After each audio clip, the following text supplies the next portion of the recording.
विशेष फक्त गाडगेबाबा बालमित्र संघटनेचे सर्वेसर्वा त्याचबरोबर आजच्या या सगळ्यांचे स्वागताध्यक्ष धर्मपंत तुकारामबाबा महाराज यांच्या वतीने त्याचबरोबर उपस्थित सर्व डॉक्टरांच्या वतीने या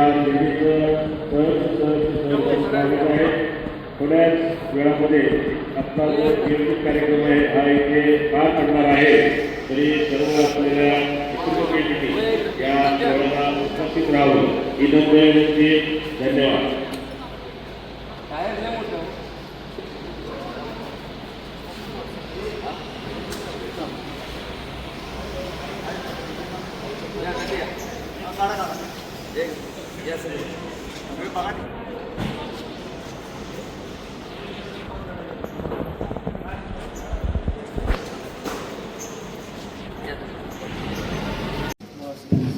सन्माननीय मंगेशजी चौधरी मुख्यमंत्री वैद्यकीय मदत कक्ष प्रमुख यांचं या ठिकाणी आगमन झालेलं आहे। रसूल रुग्णांसाठी सातत्यानं अहोरात्र धडपडणारा महाराष्ट्रातील एक खूप अग्रेसर रुग्णसेवक म्हणून त्यांची ओळख आहे, ते सन्माननीय मंगेशजी चौधरी या ठिकाणी उपस्थित झालेला आहे। महाराष्ट्रातली कोटी माणसं या उपमुख्यमंत्री वैद्यकीय मदत कक्ष प्रमुख अक्षरशः जे गरजू रुग्ण आहेत ते सरांना आपल्या आयुष्यातील महत्त्वाचा माणूस रोमांचकारी झालेला आहे। अतिशय चैतन्यमय कार्यक्रम त्या ठिकाणी संपन्न होत आहे आणि या निमित्तानं मंगेशजी चौधरी आपल्या समोर प्रतिबिंब करावं। वायू तत्वाचं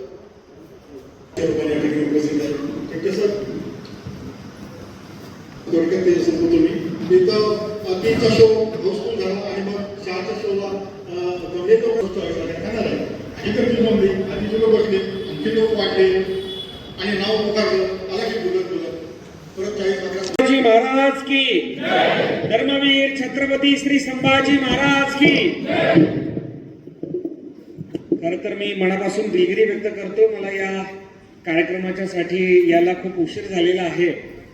आज आपल्याला सर्वांना कल्पना आहे की आषाढी वारी आषाढ एकादशी 2 दिवसांवर येऊन ठेपली आहे आणि दरवर्षीप्रमाणे याही वर्षी राज्याचे संवेदनशील उपमुख्यमंत्री आणि वारकऱ्यांचा मी सेवेकरी आहे असं म्हणणारे आदरणीय एकनाथजी शिंदे साहेबांनी वारकरी बांधवांना कुठल्याही पद्धतीने पंढरपुरात गैरसोयीचा सामना करावा लागू नये म्हणून स्वच्छतेचा आढावा घेण्यासाठी एकनाथजी शिंदे साहेब दरवर्षीप्रमाणे आले होते आणि अर्थातच त्यांची उपस्थिती म्हणले की शिंदे साहेब पांडुरंगाचे सेवेकरी वारकरी आणि आम्ही शिंदे साहेबांचे, त्याच्यामुळे आम्हाला एक सैनिक म्हणून त्या ठिकाणी थांबणं क्रमप्राप्त होतं। वारकऱ्यांच्या सोयीसुविधा असतील, एकनाथजी शिंदे साहेबांच्या मातोश्रींच्या नावे जवळपास 3 ते 4 लाख बांधवांना मोफत अन्नदानाची व्यवस्था असेल, थांबणं क्रमप्राप्त होतं आणि म्हणून मी कार्यक्रमाला उशिरा पोहोचलोय।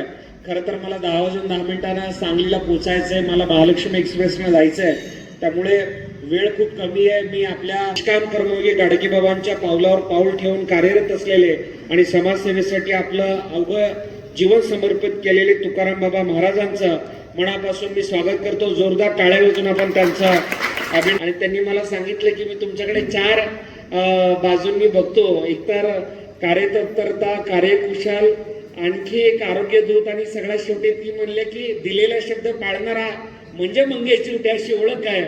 आणि त्यांनी फोन कट केला मी माझ्या चालकाला म्हणलं गाडी वळव, आपण डायरेक्ट दूतला जाऊ, देवकोळे साहेबांना भेटू, तुकाराम बाबांचे आशीर्वाद घेऊ आणि मग आपला पुढचा रस्ता आपण पकडू। कारण पांडुरंगाचे आशीर्वाद देखील जितके महत्वाचे तिकडे बाबा तुमचे देखील आशीर्वाद महत्वाचे आहेत, कारण गाडगेबाबांच्या पावलावर पाऊल ठेवून तुम्ही काम करत आहात। गाडगेबाबांनी आयुष्यभर वारी केली, मात्र कधी त्यांनी पांडुरंगाचं दर्शन घेतलं नाही। पंढरपुरामध्ये येऊन ते धर्मशाळेत राहायचे आणि वारकऱ्यांची सेवा करायचे आणि वारकऱ्यांच्या मध्ये ते त्या ठिकाणी पांडुरंगाला म्हणजे पांडुरंगाची सेवा करतात अशी त्यांची धारणा असायची। आज अगदी त्याच पद्धतीने शिंदे साहेबांनी मुखदर्शन घेतलं आणि पूर्ण वेळ आम्ही वारकऱ्यांच्या सोयीसुविधांचा आढावा घेत होतो आणि म्हणून या ठिकाणी निष्काम कर्मयोगी गाडगेबाबांच्या पावलावर पाऊल ठेवणारी ही सगळी मंडळी आहेत। 5वं निसर्ग रंग साहित्य संमेलन, या संमेलनाला हे जे व्यासपीठ आहे याला अरण्यवर्षी मारुतीराव चितमपल्लेंचं नाव दिल्याबद्दल मी सर्व आयोजकांचा मनापासून आभार व्यक्त करतो, कारण मी सोलापूर जिल्ह्याचा रहिवासी आहे। मारुती चितमपल्ले साहेब आमच्या सोलापूर जिल्ह्याचे भूमिपुत्र आणि या संपूर्ण साहित्य विश्वामध्ये त्यांनी जे अनन्यसाधारण योगदान, तासन तास लागतील एवढं मोठं योगदान मारुती चितमपल्ली यांनी दिलेलं आहे. मला आठवतंय की 2008-9 ला